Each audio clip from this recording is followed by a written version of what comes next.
y me indica.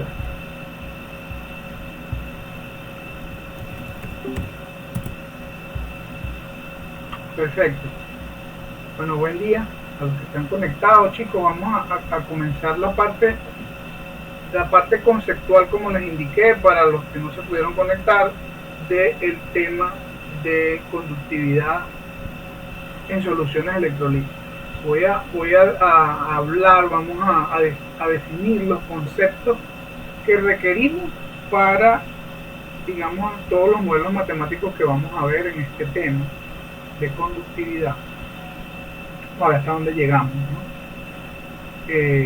Primeramente, la idea es que comencemos a hacer una analogía entre lo que conocemos y lo que vamos a ver, lo que vamos a, digamos, a manejar de ahora en adelante. Nosotros ya desde el punto de vista eléctrico hemos manejado muchos de los conceptos que vamos a ver hoy y que vamos a repasar hoy, pero la diferencia va a estar en que tenemos que hacer la analogía en lo que es la conductividad, pero en un conductor electrolítico. Es decir, que en este tema nos compete comparar, hacer la comparativa de lo que es la conducción eléctrica, que ya hemos visto, incluso en física 2, en electrotecnia, lo que hayan visto electrotecnia, etcétera, o los que vayan a verlo. La parte de conducción eléctrica versus la conducción en una solución electrolítica, o lo que es lo mismo, conducción electrolítica. Es decir, conducción eléctrica versus conducción electrolítica. La idea es resaltar las similitudes o las analogías entre ambos procesos y las diferencias marcadas que pueden existir, sobre todo en cuanto a mecanismos se refiere. Entonces, básicamente el tema comprende eso, repasar lo que conocemos de conducción eléctrica y validar las características de lo que sería la conducción de electricidad, pero ahora en un medio electrolítico, en un conductor electrolítico, en una solución electrolítica, que fue el último tema que acabamos de culminar. ¿Ok? Entonces, bueno, en cuanto al tema de conductividad se refiere, ¿cuál es básicamente la diferencia entre la conducción eléctrica y la conducción electrolítica? Pues primordialmente el mecanismo. ¿Ok? ¿Mecanismo por qué, profesora? Bueno, porque la conducción eléctrica ocurre en un medio conductor eléctrico, es decir, en un metal. Nosotros los conductores eléctricos lo conocemos. El cable de cobre o de aluminio, de cualquier otro metal, pero básicamente nosotros conocemos como un buen conductor y en términos de fabricación a los cables de cobre, ¿sí? Los cables 100% cobre. Entonces ese material tiene ya una naturaleza del elemento que lo conforma, y más allá de eso, como elemento metálico, la conducción eléctrica o el flujo de corriente a través de ese conductor eléctrico metálico se produce por un proceso de flujo de electrones. Entonces ahí primero, digamos que la primera característica que comenzamos a ver, ¿por qué ocurre la conducción eléctrica? Por flujo de electrones. Perfecto.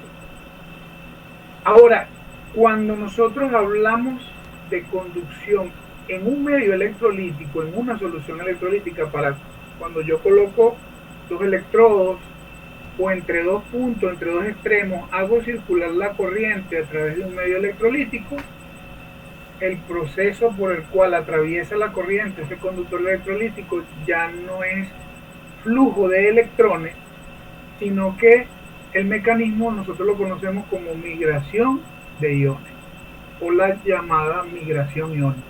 ¿Ok? Pues fíjense que ya comenzamos a establecer la primera diferencia.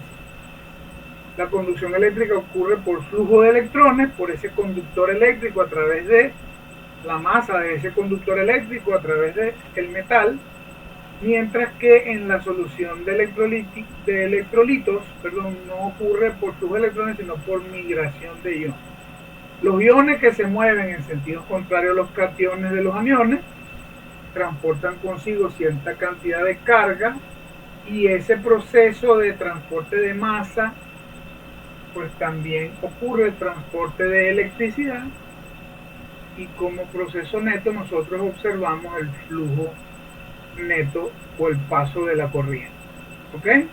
A través de ese conductor. Entonces, digamos que es la primera diferencia significativa en ese proceso. Ahora, cuando nosotros vamos a hablar de un conductor electrolítico, entonces no podemos dejar de un lado la conducción eléctrica, porque ocurren ambos procesos. Porque yo allá les presento aquí en la presentación, ¿verdad? Pueden apreciar dos partes de ese sistema que se cierra como un todo, de esa celda electroquímica. Fíjense que vamos a tener una parte que vamos a llamar el circuito externo. Ese circuito externo lo representan los cables a los que están unidos los electrodos de mi celda electroquímica y la fuente de corriente.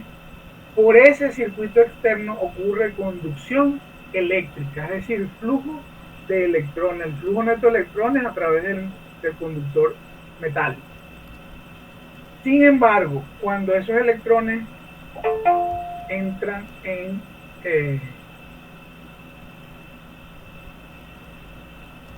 pasan hacia los electrodos, ya admití a Leida, pasan hacia los electrodos, entonces comenzamos a observar que entre un extremo del electrodo, entre cátodo y ánodo, o viceversa, en este caso porque estamos aplicando una fuente de corriente al medio, entre cátodo y ánodo ocurre el paso de corriente, y ese paso de corriente entre esos dos extremos de los electrodos ocurre por migración de iones.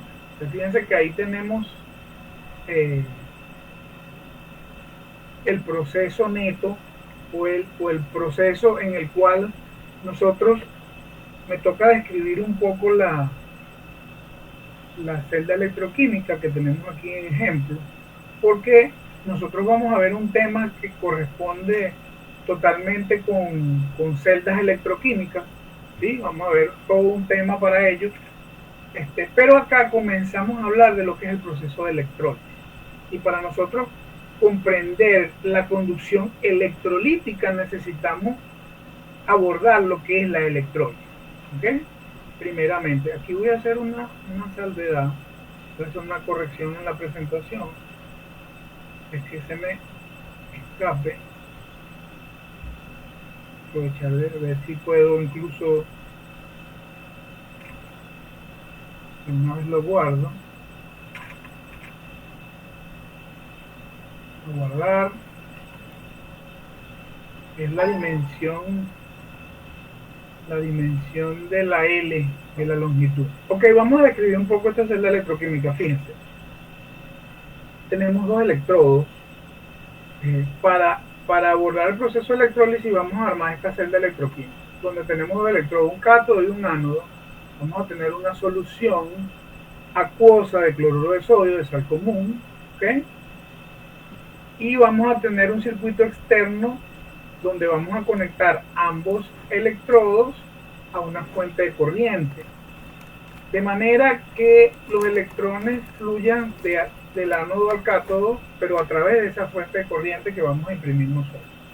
Entonces, ¿qué características tienen los electrodos? Esos electrodos, para nosotros estudiar lo que vamos a ver acá, vamos a decir que tenemos un par de electrodos inertes. Es decir, por ejemplo, puede ser platino el material de los electrodos, de forma que no intervengan en el proceso de electrólisis que va a ocurrir aquí.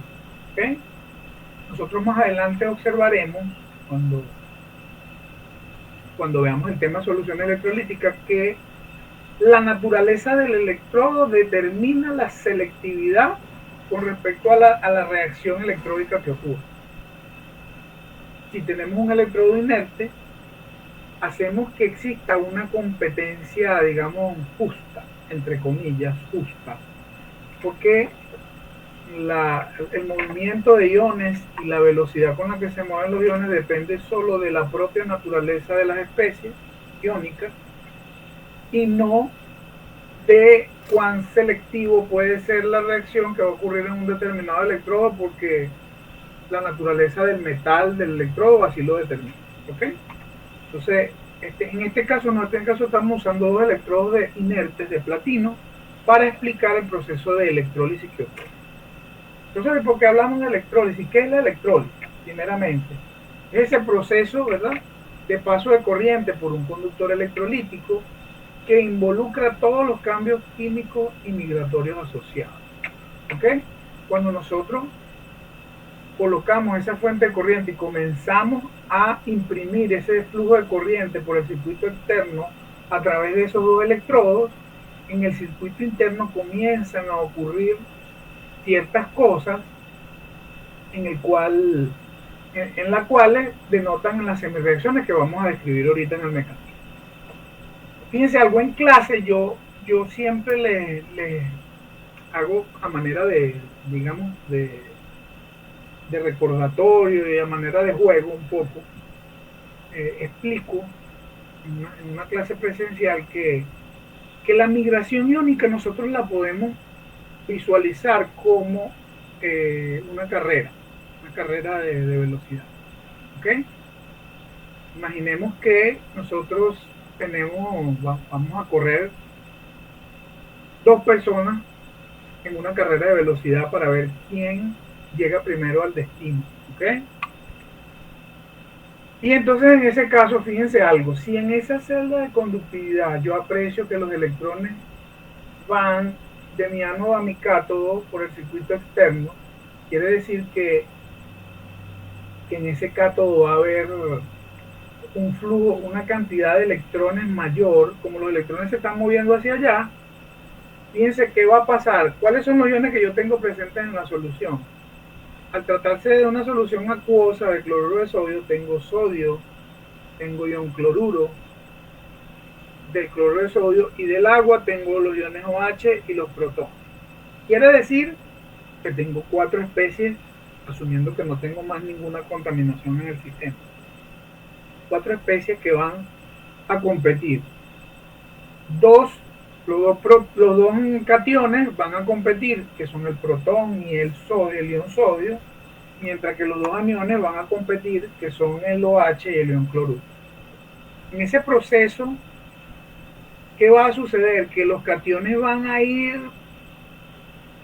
migrar, van a moverse, la migración iónica, hacia la zona donde esté la alta densidad de carga de electrones, esa densidad de carga negativa.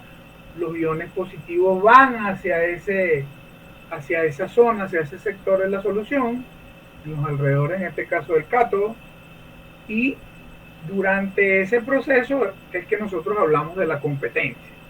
Ahora, ¿quién va a llegar a destino o quién va a reaccionar primero y por qué? Si el electrodo es inerte, la reacción que ocurre, ¿de qué dependerá?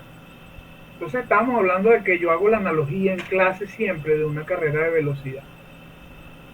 En este caso estamos mirando, observando lo que sucedería con el ion, con el protón y con el ion sodio. Van a ser los que se van hacia esos alrededores del cátodo. ¿Y qué va a pasar? ¿Quién reacciona? Bueno, profesor, va a reaccionar el protón. ¿Por qué? Si nosotros observáramos, y yo por eso me gusta mucho lo de la clase virtual y los ejemplos que pongo, porque lo de la clase presencial, y los ejemplos que pongo, porque yo generalmente me ponía yo mismo de ejemplo con alguno de ustedes que fuese delgado, que fuese de una contextura mucho más delgada. Y decía, bueno, si yo estoy en una carrera de velocidad con algunos de los compañeros, ¿quién ganaría la carrera de velocidad? Y es un poco esa analogía. Muchos de ustedes se ríen en clase y me dicen el compañero y no yo, porque yo estoy gordo y todo lo demás. Y esa es la idea, de que se observe que la propia naturaleza del material define, en este caso, quien determina la reacción que va a ocurrir. En nuestro caso, el protón es la especie, digamos, más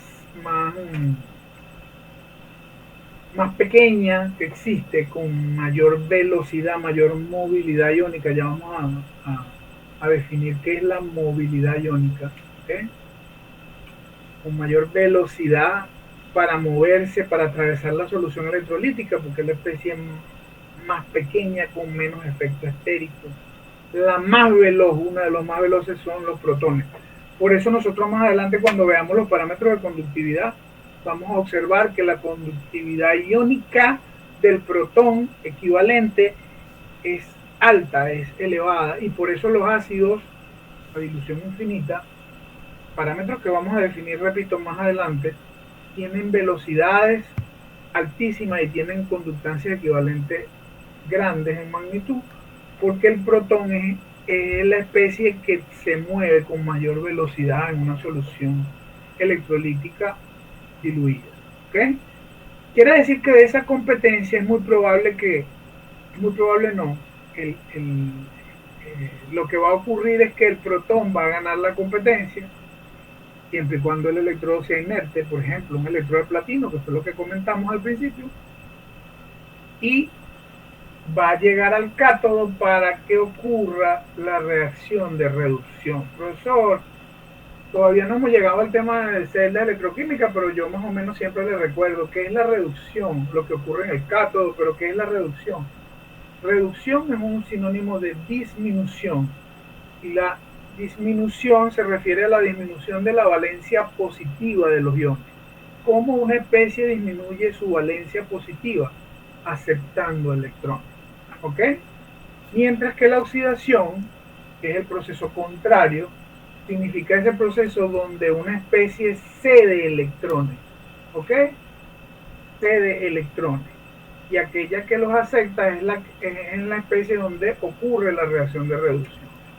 Perfecto, entonces en el cátodo va a reaccionar el protón porque pues está mucho más ávido y con una velocidad mucho mayor, una movilidad iónica mucho mayor, y en ese proceso de electrólisis lo que ocurre precisamente es la reacción de reducción del protón. Perfecto. Sin embargo, ¿de dónde salen los electrones o de dónde va a haber un déficit de electrones si los electrones fluyen de ánodo a cátodo? Va a haber una baja densidad de carga de electrones en los alrededores del ánodo, es decir, que la carga negativa que se acumuló en el cátodo va a haber una deficiencia a nivel del ánodo. Por lo tanto, los iones negativos, que en este caso son los iones OH y los iones cloruro, también van a competir y van a moverse, van a desplazarse hacia las cercanías del ánodo inerte platino. ¿Ok?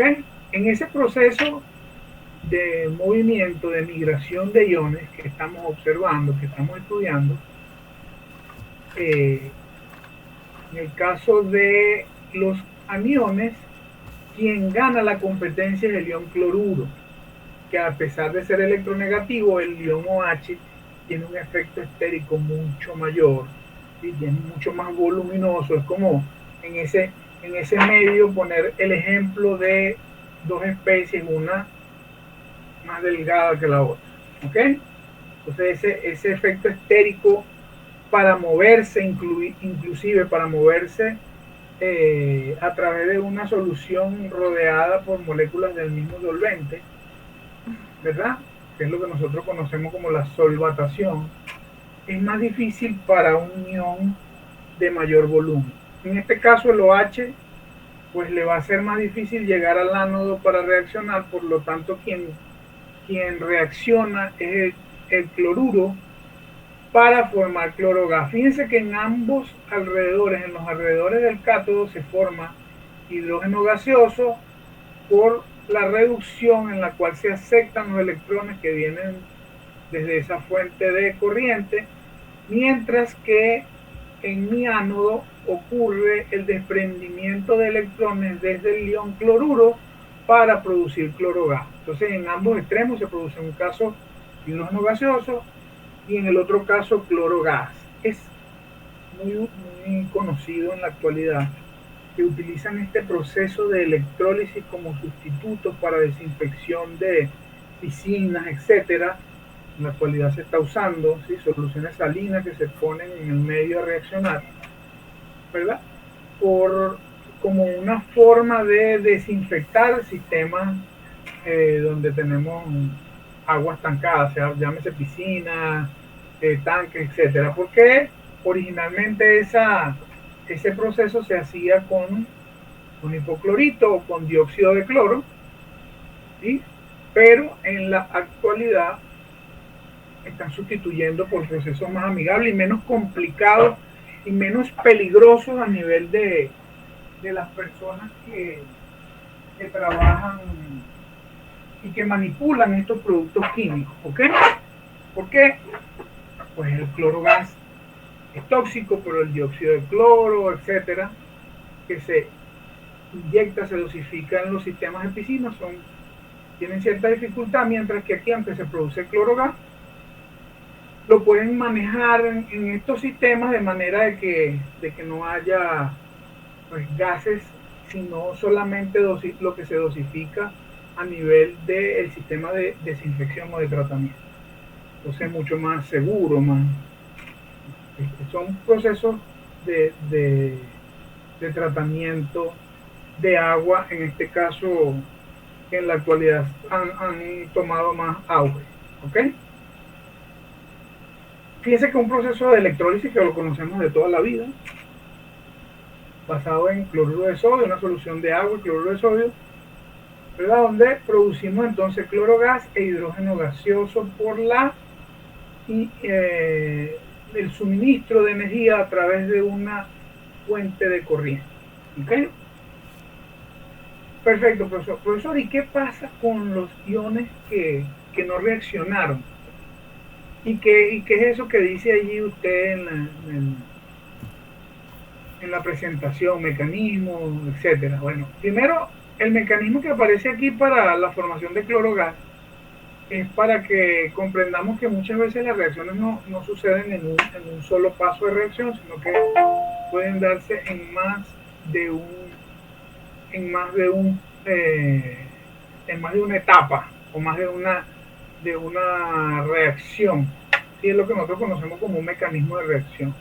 Es decir, los iones cloruro, dos moles de iones cloruro producen clorogas, pero hay un paso previo para la formación de clorogas que es la, la formación del radical cloro, y cuando dos radicales cloro se encuentran, entonces producen la formación de la molécula de cloro. ¿Sí? Entonces, un poquito lo que decía allí, describir el mecanismo es un poco de que esa reacción de oxidación tiene dos pasos simples en los cuales se da. ¿Ok? Y cuando vean cinética y diseño de reactores van a entender que en los mecanismos de reacción, no me refiero a este, generalmente hay un paso que es el que determina la velocidad de esa reacción, etcétera, etcétera. Ok. Eh, ya se han incorporado, por lo menos hay 9 ahorita en la presentación. Ok, continuamos. Entonces, ocurre mi reacción de reducción del protón a hidrógeno gas, ocurre mi reacción de oxidación del cloruro a formación de clorogas en el ánodo, hablamos del mecanismo, y aquellos iones que no reaccionan, en este caso que no son los que están reaccionando primordialmente en la oxidación y en la reducción, van a quedar en el medio. De hecho, ese OH que no reacciona se va a ir hacia las cercanías del cátodo, y vamos a ir observando entonces que va a permanecer el ion sodio y el ion OH en la disolución. Si nosotros tuviésemos la capacidad de colocar un pHímetro o medir el pH de esa solución electrolítica, vamos a observar que a medida que se forma hidrógeno gas y cloro gas, podemos observar que el pH de la solución va a ir incrementándose paulatinamente.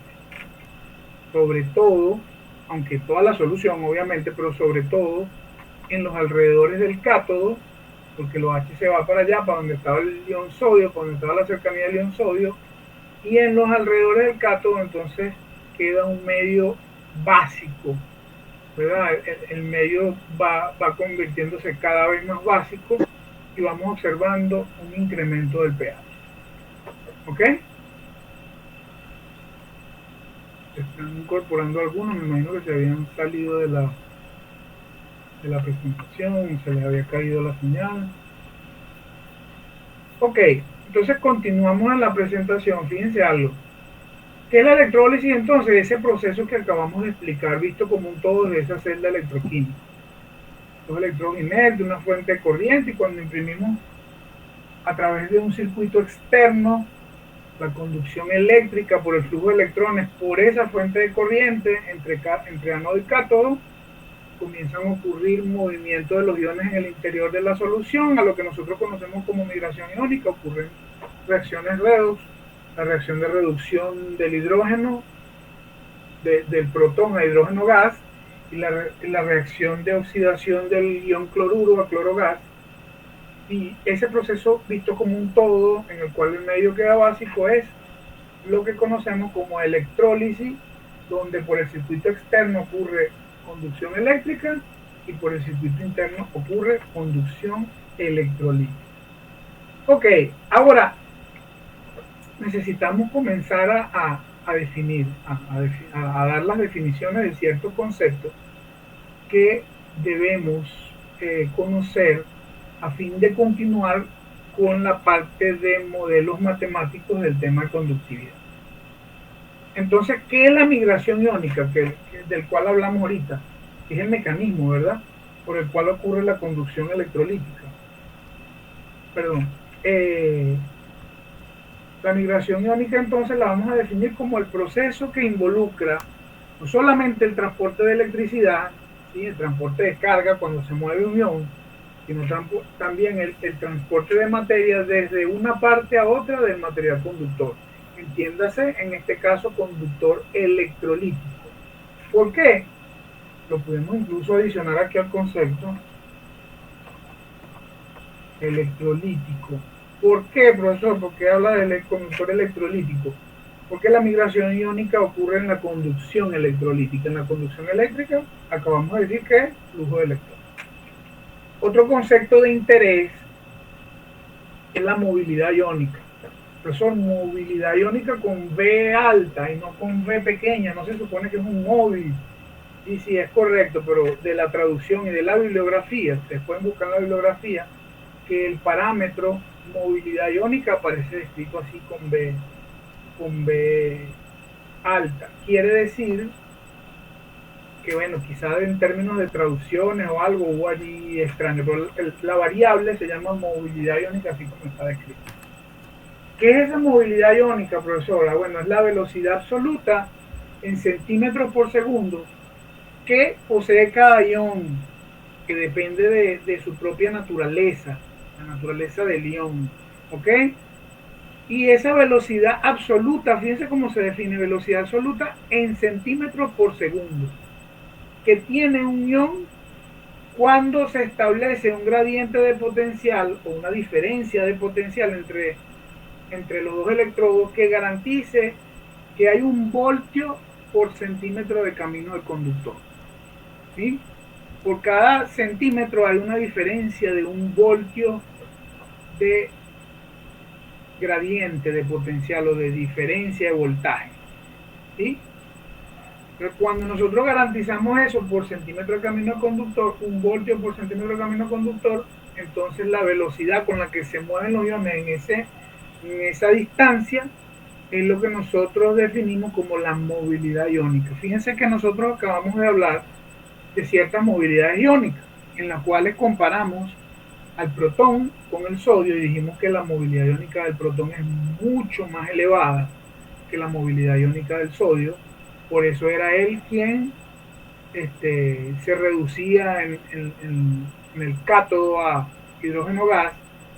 Y en el caso de la comparación que hicimos entre el ion cloruro y el OH, el oxidrilo, también de cierta manera dijimos que la movilidad iónica del cloruro es mayor a la del OH por el mismo efecto estérico. Quiere decir que esa movilidad iónica es un parámetro que depende básicamente de cuatro cosas. Primero, de la naturaleza de la especie que migra, del ion que se mueve. ¿Ok? Segundo, de la concentración de la solución, porque no va a ser la misma velocidad en un medio más o menos concentrado. ¿Ok? De la temperatura del medio o de la solución electrolítica o del conductor electrolítico en este caso. Y por último, del gradiente de potencial, porque no es lo mismo como está en la definición, que es 1 voltio por centímetro de camino de conductor, a cuando establecemos una diferencia de potencial entre los electrodos mucho mayor. ¿Ok? Entonces ese es el parámetro movilidad iónica que nos permite nosotros en una competencia justa, entre comillas, ¿sí? Justa, saber quién es el que gana ese proceso o de migración, es quién migra con mayor velocidad y quién va a reaccionar por ende en un proceso que no sea selectivo. Perfecto. Como todo esto está ocurriendo y el movimiento de los iones son partículas cargadas eléctricamente, etcétera, nosotros debemos definir que se ha de cumplir la ley de Ohm, ¿sí? Esa ley que nosotros vimos antes, que establecía una proporcionalidad entre el voltaje o la diferencia de potencial y la resistencia que se opone al paso de la corriente en ese material conductor respecto de la corriente. Cuando decimos eh, que hay una proporcionalidad entre E, diferencia de voltaje o diferencia de potencial, que lo estamos simbolizando con esa letra E, y la corriente, fíjense que, ¿cuál es la proporcionalidad entre corriente y voltaje? El inverso de la resistencia, ¿ok? 1 entre la resistencia. Ok, y la resistencia es esa variable que se opone al paso de la corriente, que lo vamos a ver entonces en las siguientes definiciones que vamos a ir viendo, los conceptos. Primero, ¿qué es intensidad de corriente? Es la cantidad de corriente que fluye por segundo, de electricidad, perdón, la cantidad de electricidad que fluye por segundo, también se le llama tasa de flujo de carga, que pasa por alguna región del conductor. La unidad de la intensidad de corriente va a ser el amperio y la letra es A. ¿Ok? Potencial eléctrico, de esa misma, estamos definiendo las variables que acabamos de describir en la ley de Coulomb. Potencial eléctrico, nosotros ya conocemos de física 2, creo, que el potencial eléctrico era el trabajo que ejercíamos para mover una unidad de carga de un punto a otro. No sé si lo recuerdan, ese trabajo eléctrico, ¿verdad? Nosotros intuitivamente podemos definir el potencial eléctrico como esa energía que posee cada unidad de carga cuando se mueve y pasa por un punto X del material o medio de conducción electrolítica. Entonces, en ese caso, en el caso de un conductor electrolítico, podemos intuitivamente entender a ese potencial eléctrico como la energía que posee cada unidad de carga cuando pasa por un punto X del material, medio o solución. Se establece obviamente como una diferencia de potencial o diferencia de voltaje entre dos puntos, ¿sí? Y es equivalente a lo que acabé de decir, el trabajo que se necesita para transferir, para mover esa unidad de carga desde un punto de referencia hasta otro que se opone al paso de la corriente. Esto está expresado, el potencial eléctrico está expresado en voltios y con la letra, se simboliza con la letra V. Y resistencia, que no es más que la fuerza que se opone al paso de la corriente, y nosotros la expresamos en ohmios. ¿Ok? En ohmios. Entonces, de esa ley de Ohm, nosotros entendemos que hay una proporcionalidad entre corriente y potencial, y diferencia potencial, que es el inverso de la resistencia, y en esa proporcionalidad están involucradas estas tres variables, ¿sí? la intensidad de corriente, el potencial eléctrico y la resistencia, que es esa fuerza que se opone al paso de la corriente eléctrica por ese medio conductor. En este caso, en nuestro caso, vamos a comenzar a hablar de conductor electrolítico, aunque aplican los mismos conceptos para conducción eléctrica. Otro concepto, que es la carga eléctrica, que no es más que la cantidad de corriente que fluye por segundo en un medio material conductor. Nosotros lo expresamos en coulomb y lo simbolizamos con la letra C en mayúscula, B mayúscula y A mayúscula, amperio, voltio, coulomb. Y hay un parámetro que es lo que nosotros conocemos como un faradio, en el símbolo que ven allí, que parece una F cursiva, que el valor de un faradio es exactamente igual a 96.460 coulombs. Comúnmente nosotros desde Química 2 venimos, lo asumimos o lo redondeamos para facilidad de manejo de unidades, pero en verdad ese es su valor, 96.460 coulombs.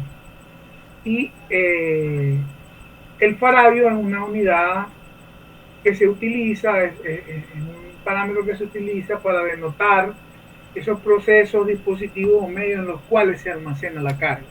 Ustedes se van a dar cuenta, los que les ha gustado la cuestión de electricidad, de electrónica, etcétera, que incluso en los equipos muchas veces nosotros necesitamos dispositivos almacenadores de carga. ¿Ok? ¿Qué equipo, profesor? En todos los equipos que trabajan a base de motores eléctricos, de compresores, de unidades de refrigeración, etcétera, comúnmente se utilizan capacitadores. ¿Qué es un capacitor, profesor? Un dispositivo que almacena carga. ¿Sí?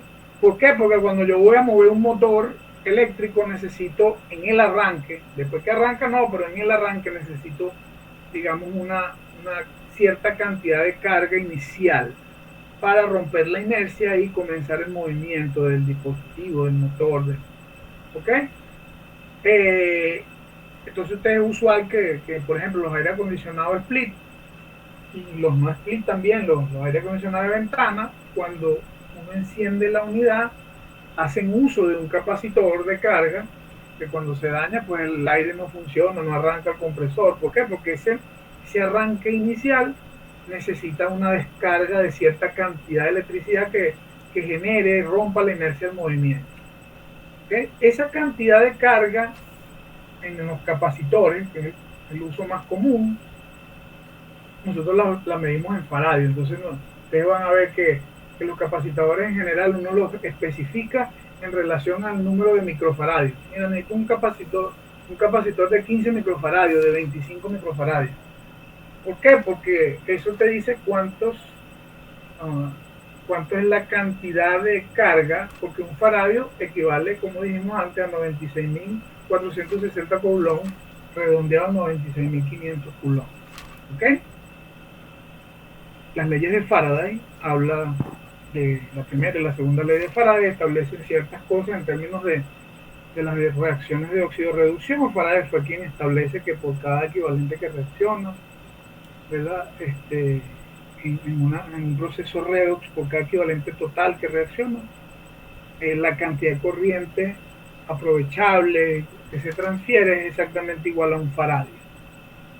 Eso lo veremos un poquito más adelante en las clases de celdas electroquímicas, por allí lo retomaré. Ok. Sin embargo, en esa expresión de Coulomb, fíjense que la proporcionalidad era el inverso de la resistencia y no directamente la resistencia. Por lo tanto, nosotros hablamos de una variable de interés como lo es la conductancia, que esa L, llamada conductancia, es precisamente el inverso de esa resistencia. ¿Ok? ¿Qué es la conductancia? Si la resistencia es la fuerza que se opone al paso de la corriente, entonces la conductancia será exactamente igual a la facilidad con la cual cierta cantidad de corriente eléctrica atraviesa un medio conductor. Y la resistencia es la dificultad al paso de esa corriente eléctrica, entonces la conductancia, como es lo inverso, es la facilidad con la cual cierta cantidad de corriente eléctrica atraviesa el medio conductor. Lo vamos a denotar con la letra L, y como la resistencia tiene unidades de ohmios, la conductancia tendrá unidades de ohmio a la menos 1, y ohmio a la menos 1, fíjense que acá en la presentación nosotros lo observamos a este parámetro MHO, o también conocido como mho. ¿Ok? Lo cambié de color en la presentación. Sus unidades son el mho. Graciosamente yo siempre te lo digo, pero es como una forma de recordarlo para que no se me olvide la unidad, que mho y ohm son exactamente al contrario, como la conductancia y la resistencia son el recíproco uno de otro. O sea, mho y ohm están exactamente invertidos. La otra unidad equivalente de un mho es el Siemens, que es lo mismo que un ohmio a la menos 1. ¿Okay? Voy a ponerlo igual, de igual manera.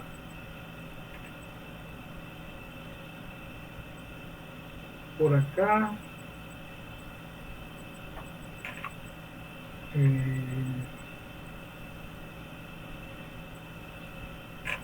Vamos a ver cómo lo estoy.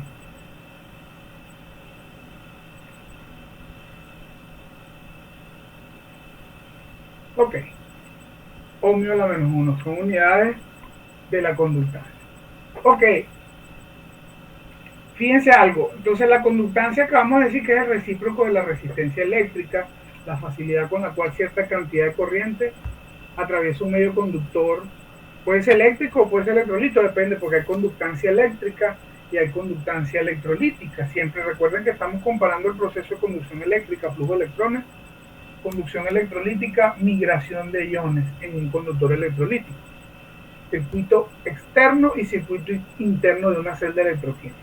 Ok, como ya sabemos que la conductancia es el recíproco de la resistencia, nosotros también conocemos desde antes que esa conductancia, cuando vimos física 2, creo, física 2, también sabemos que la resistencia que se opone al flujo de corriente, sea eléctrica o electrolítica, pero vamos a hablar de lo que vimos antes, la resistencia eléctrica, era directamente proporcional a la longitud e inversamente proporcional al área de la sección transversal. ¿Cómo es eso, profesor?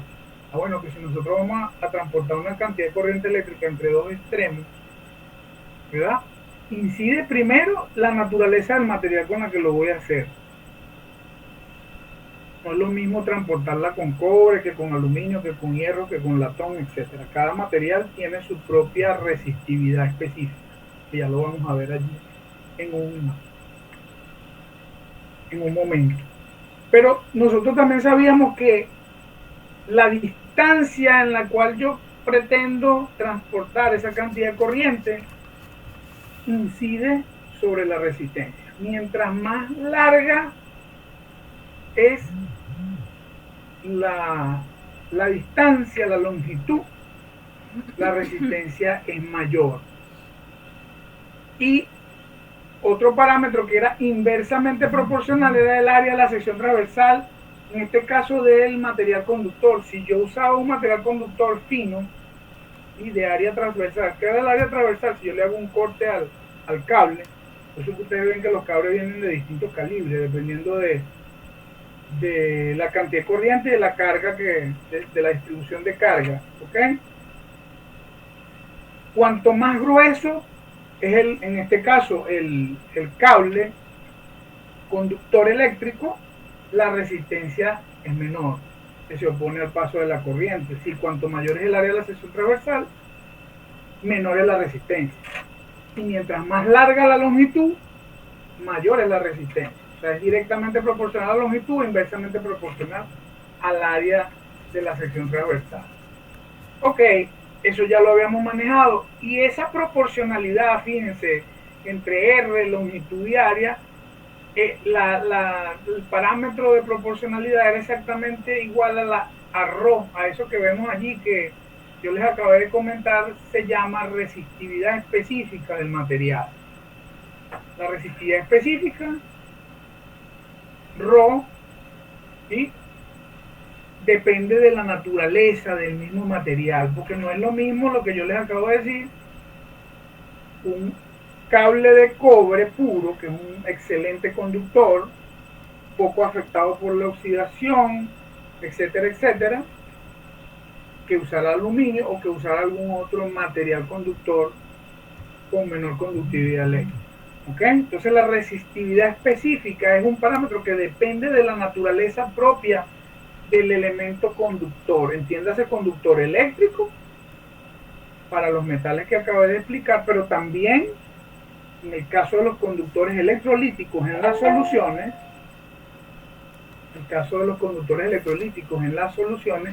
también tiene la misma incidencia. ¿Por qué?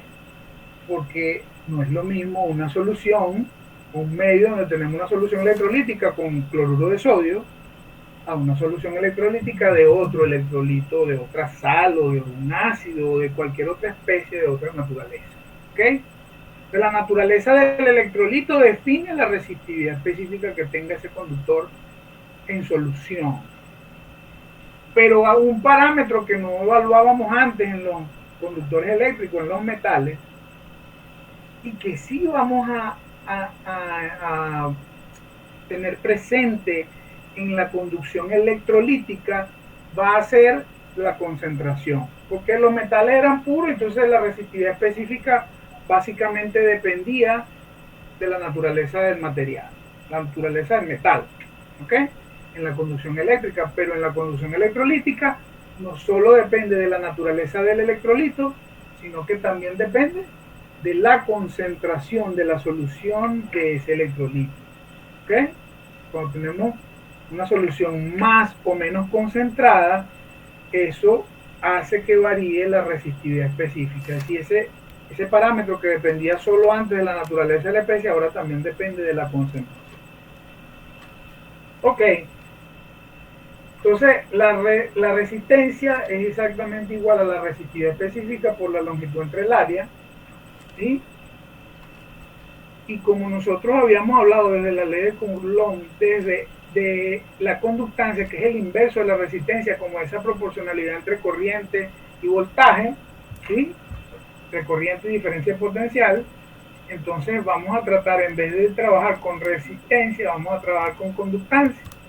Si invertimos, porque ella es el recíproco de la resistencia, vamos a observar que la L me va a quedar el inverso de Rho por A entre L.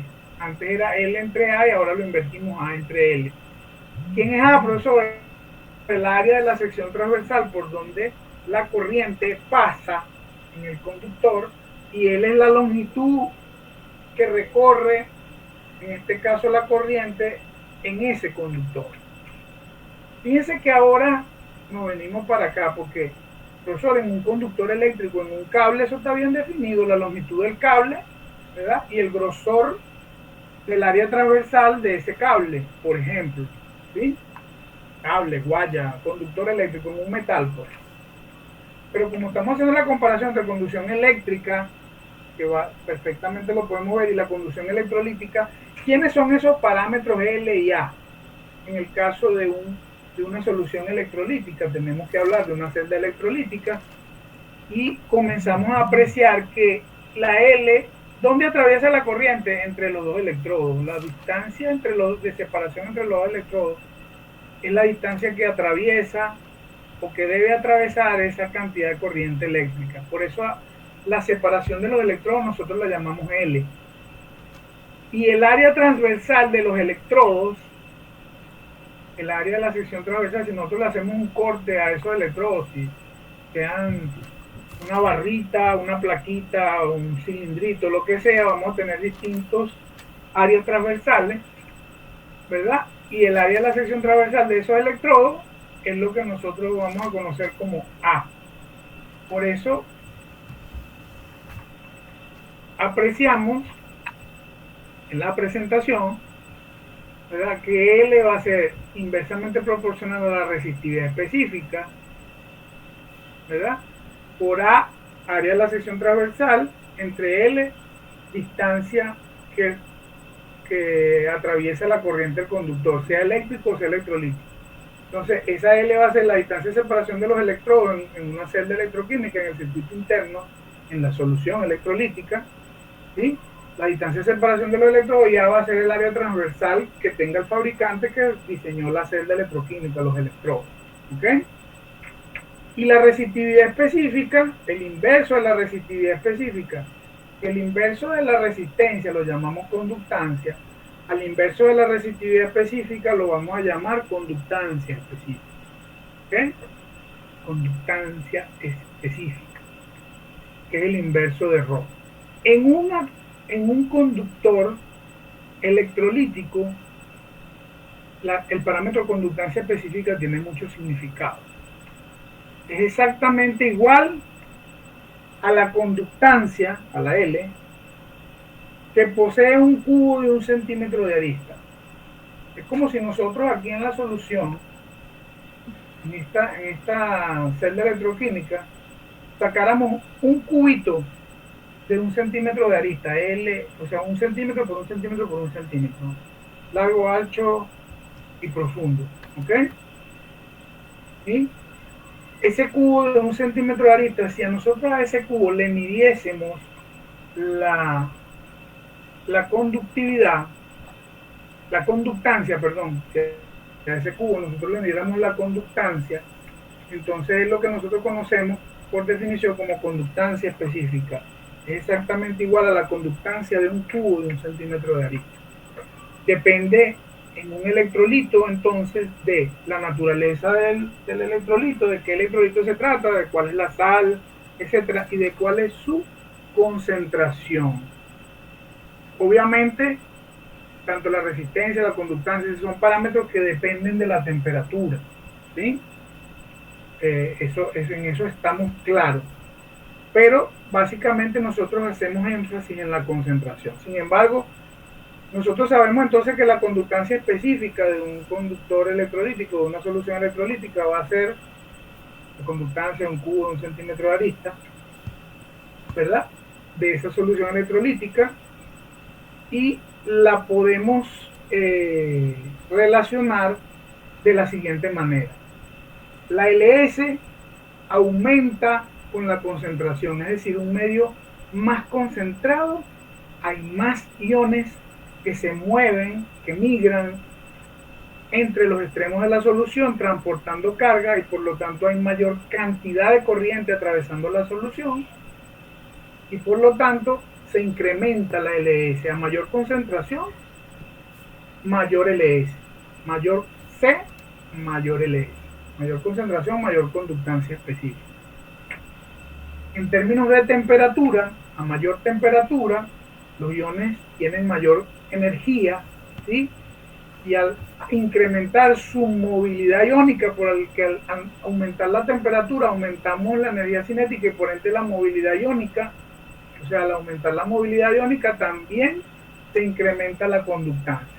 Entonces al final, uno de los parámetros de interés para nosotros calcular en términos de conductividad es ese término conductancia específica, que la vamos a definir como L por K sub C. ¿Quién es K sub C, profesor? Cuando nosotros de acá despejamos el inverso de Rho, que es la LS, vamos a pasar A para este lado, L para arriba, y me va a quedar que la constancia específica es igual a la L por L longitud de, igual a la conductancia L por la longitud entre el área.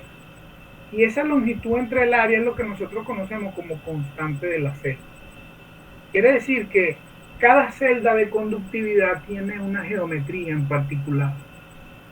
Es decir, cada celda de conductividad tiene una relación de longitud de separación de los electrodos y de área transversal de esos mismos electrodos por donde fluye la corriente eléctrica. Y esa relación determina la constante de la celda conductimétrica de medición. Entonces, en definitiva, nosotros sabemos que la constancia específica es igual a la L por la constante de la celda, que es un parámetro geométrico de la celda de conductividad, como su nombre lo dice, es una constante que está definido como la longitud entre el área de la sección transversal de los electrodos y del montaje de la celda del montaje que conforma la celda, ¿ok? Parámetros geométricos en definitiva. Es constante. Cuando decimos constante es que no cambia de ya para allá. Yo me doy una solución y mido la otra y ese parámetro debe mantener. Más allá de que con el tiempo, de los efectos permanentes que pueda sufrir los electrodos, como deposición de material, oxidación, etcétera, puedan modificar un poco levemente este parámetro y sea necesario de medir. Esa es la constante que usted la da en el parcial, me dice Rafael. La constante de la celda, ya vamos a decir cómo la calculamos. Es un parámetro geométrico de la celda. Puede ser que ustedes la determinen de la forma típica como lo vamos a describir ahorita, o puede ser que yo les dé los parámetros, puede ser que incluso se las dé. Pero eso depende, Rafael, no es un parámetro que yo siempre digo, pregúntenme la constante de la celda porque yo les voy a decir, no hay formas de determinarlo. Y de eso vamos a conversar. Fíjense algo. Entonces, en esta expresión que está en el recuadro naranja, en la presentación, la LS es la conductancia que presenta un cubo de 1 centímetro de arista, en este caso, de un conductor electrolítico. ¿Sí? Y la L es la conductancia, que es la facilidad con la cual cierta cantidad de corriente atraviesa un medio conductor. ¿Ok? Ambos parámetros, pues, son válidos también en la conducción eléctrica, pero a nosotros nos compete de aquí en adelante y vamos a estudiar, más allá de que hicimos las comparaciones, la conducción en soluciones de electrolito o conducción electrolítica. Ok, esa LS, que es la L de un cubo de 1 centímetro de arista, piense que se obtiene como multiplicando la L que leo con el conductímetro. En el laboratorio hay un conductímetro, hay un equipo, un aparato. La L leída, por decirlo de una manera, es esa L. L a seca es la conductancia. ¿Ok? Mientras que la K sub C, constante de la celda, es un parámetro geométrico de esa celda de conductividad con la cual medí la L. Y cada celda conductimétrica tiene su propia geometría, su propia L, su propia A, pues, su propia distancia y su propia área transversal de los electrodos. Por lo tanto, va a tener su propio parámetro constante de C. Profesor, ¿y cómo es eso, profesor? Ahora, quiere decir que yo voy por un laboratorio, preparo una solución de cloruro de sodio, así como la que usted tenía, y le voy a medir su conductividad. ¿Verdad? Está en el laboratorio de fisicoquímica, lo medimos con el laboratorio de fisicoquímica, con el conductímetro de ahí en el laboratorio. Tiene unos electrodos de calomelano, que lo vamos a ver cuando veamos el de electroquímica, que es eso. Ok, medimos conductividad. Me llevo la misma solución el mismo día, la misma temperatura del ambiente, y me lo llevo a otro electrodo, al de alimentos, que está al ladito, para verificar, para validar, y agarro el conductímetro allá y vuelvo, sumerjo los electrodos y mido la L. ¿Qué va a pasar? Que la L que obtuve en el laboratorio de alimentos con el conductímetro de allá tiene un valor, y la L que obtuve en el laboratorio de fisicoquímica tiene un valor posiblemente ligeramente distinto. ¿Qué se debe a eso, profesor? Bueno, a que los conductímetros son distintos, por lo tanto tienen geometrías, tienen constantes de celda diferentes. ¿Sí? Ok. Entonces en todos lados nos va a dar una L diferente, profesor. ¿Y cómo hacemos para comparar? Porque a mí me interesa entender de la solución electrolítica ese parámetro de conducción. ¿Cómo hacemos para saber cuál es la conductancia del no? Bueno, para eso existe la conductancia específica. Nosotros determinamos la constante de la celda del laboratorio de alimentos y la constante de la celda del laboratorio de físico-química, con la que determinamos la L en cada lugar, y el producto de L por constante de celda de cada equipo me debe dar una LS que en general debe ser o debería tener el mismo valor. ¿Por qué? Porque si bien las conductancias leídas fueron distintos, la constante de la celda también, y el producto de L por K sub C, que es la LS, que era LS, profesor, es la conductancia de un cubo de las mismas dimensiones de 1 centímetro de arista. Entonces la conductancia específica de la solución, cuando la determiné con un equipo o con otro, sí debe ser igual, aunque la L medidas o la constante de la celda sean diferentes. Lo que deben ser igual es el producto de conductancia por constante de la celda. ¿Se captura la idea? Ah, por eso es que nos interesa la conductancia específica. ¿Por qué? Porque ese parámetro me permite a mí obtener la conductancia que yo pueda comparar para la misma solución, que yo la mida aquí o en la conchinchina, siempre que la temperatura se mantenga en el medio, que tenga la misma concentración de la solución. Ese parámetro yo puedo tener una base porque debe ser el mismo valor. ¿De qué parámetros entonces dependen L y LS? La L, la constancia, y la LS son dos parámetros proporcionales. La proporcionalidad o la constante proporcionalidad en ese caso es la constante de la celda, pero hacen lo mismo. Si una sube, la otra sube, si una baja, la otra baja. L y LS, conductancia y conductancia específica. ¿De qué parámetro depende? Ah, bueno, dijimos de cuál es el electrolito que estemos midiendo, la naturaleza del electrolito, pero de dos parámetros, de la temperatura y de la concentración de la solución. ¿Qué pasa? Mayor concentración, aumenta L y aumenta LS. Mayor cantidad de iones migrando y por tanto la cantidad de corriente que atraviesa la solución es mayor porque hay mayor cantidad de iones moviendo y transportando carga. ¿Qué era la carga eléctrica? Cantidad de corriente que fluye por segundo. En mayor cantidad de corriente, en términos del parámetro, se visualiza como mayor conductancia.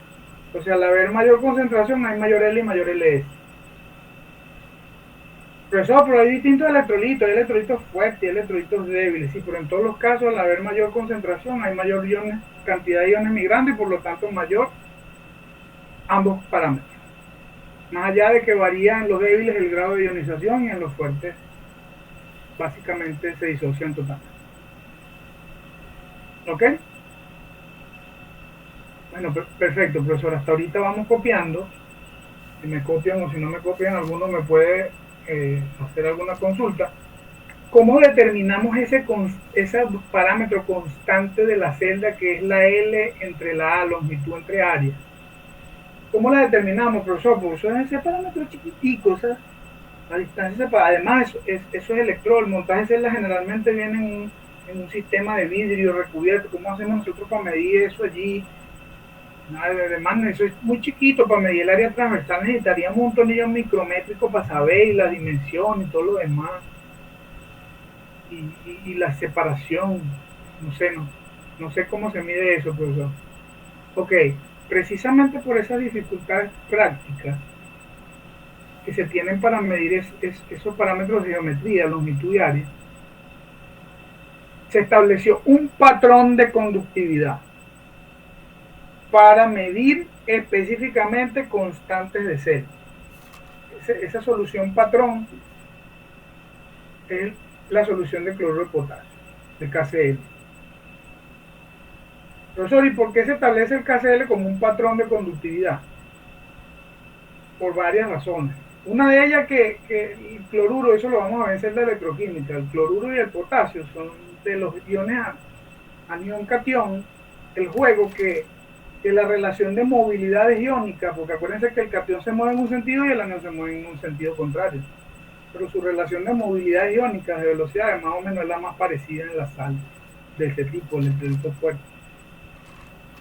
No crea diferencias significativas en el movimiento de los iones en un sentido o en el otro. Entonces, cuando se colocan puentes salinos en celda, tiene una ventaja en las uniones líquidas, no crea un potencial adicional en el medio. Eso es una de las razones, pero tiene muchas otras razones, como no se descompone en presencia de luz ultravioleta, etc. Tiene varias propiedades que lo constituyeron como un patrón de conductividad. Él se utiliza como una solución patrón para determinar constante de la celda. Motivo patrón es que se midieron a todas las concentraciones habidas y por haber la conductancia del KCl en infinidades de condiciones y se establecieron como valores de referencia. Se midió tanto que se estableció incluso una unidad de concentración para esas soluciones de patrones de conductividad. Esa unidad de concentración se le llamó demal. Voy a escribir. Busquen, lo escribí por el chat. Pueden buscar que es una solución undemal. Es una solución de que contiene un peso equivalente de cloruro de potasio disuelto en un decímetro cúbico de solución. Búsquenlo para que entiendan que se estudió muchísimo el KCl y se establece como patrón de conductividad. Profesor, ¿y qué parámetro fue referencia entonces para el KCl? Bueno, vean el recuadro naranja de la presentación, donde cómo determinamos nosotros la constante de celda. Si medimos para una solución la conductancia con un determinado equipo, la L, y conocemos su conductancia específica de referencia patrón, podemos determinar la constante de la celda, como la relación de LS entre L. ¿Sí? Entonces, ustedes van a haber reportado para soluciones de KCl de diversas concentraciones, 0,1 normal, 1 normal, saturada, etcétera, etcétera, y a muchas temperaturas. Vamos a ver las conductancias específicas reportadas en la bibliografía como referencia de esas soluciones patrón. Entonces, cada vez que yo vea por ahí como dato la conductancia específica del KCl, de una solución de KCl, cualquier medición de conductancia de esa misma solución con un equipo me permite determinar la constante de celda.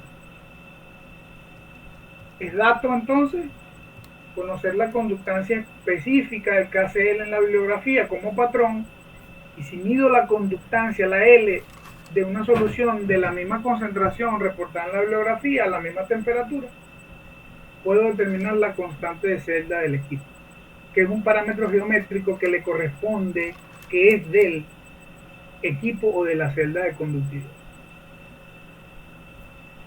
¿Se comprende lo que acabamos de decir? Que siempre que veamos en los problemas, ahora me estaba preguntando Aristigueta que si yo les iba a dar ese parámetro de constante de la celda, y yo le decía, no necesariamente, tú la puedes determinar posiblemente con datos que aparezcan incluso en el problema en cuestión o en el ejercicio, porque siempre que veamos datos para soluciones de cloruro de potasio, yo pienso que posiblemente me los están dando para determinar la constante de la celda de conductividad. Perfecto. Continuamos. Vamos a ver cuánto nos falta. Vamos a dejar la clase hasta esta diapositiva y cerramos la clase que viene con las leyes de conductividad. En la clase que viene comenzamos a ver las leyes de conductividad. Entonces dimos todo el preámbulo. Entonces la conductancia específica, como lo definimos antes, es la conductancia de un cubo de 1 centímetro de arista de cierto material o medio, depende de concentración y temperatura. Fíjense que las unidades, que fue algo de lo que no hablé, las unidades del LS, ya yo dije que la L tenía unidades de ohmio a la menos 1 o mho, ¿sí? Y la constante de la celda, que es una relación entre longitud y área, y consideramos la longitud en centímetros y el área de la sección transversal en centímetros cuadrados, la constante de la celda tiene unidades de centímetros a la menos 1. Por lo tanto, el producto de estos dos, las unidades de la constancia específica, es mho sobre centímetro, o lo que es lo mismo, ohmio a la menos 1, centímetros a la menos 1. ¿Ok? Ohmio a la menos 1 entre centímetros o ohmio a la menos 1 por centímetro a la menos 1. Esta es la unidad de conductancia específica. ¿Sí? Eso de ohmio a la menos 1, nosotros habíamos dicho antes que incluso la conductancia puede venir en ohmio a la menos 1, mho o siemens, que son unidades equivalentes. Un ohmio a la menos 1 es un siemens. Ok, Chévere, profesor.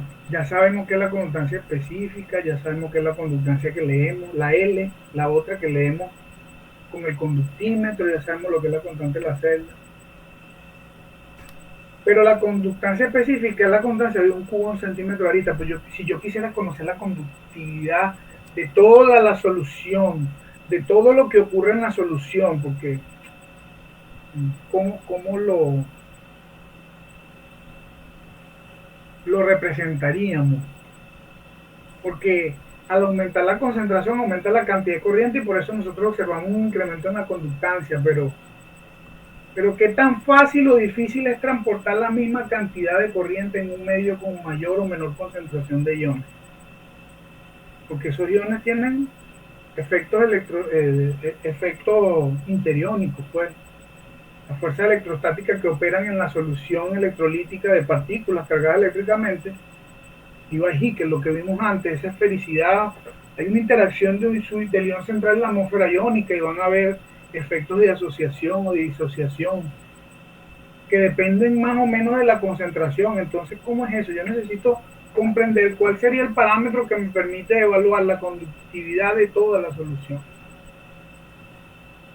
Y por eso se establece otro parámetro que lo vamos a llamar nosotros conductividad equivalente o conductividad molar, que es la conductividad de un volumen de solución que contiene un peso equivalente de la sustancia disuelta cuando colocamos los dos electrodos paralelos entre sí a una distancia de separación de 1 centímetro, pero en lo cual estos electrodos son suficientemente grandes para contener a toda la solución.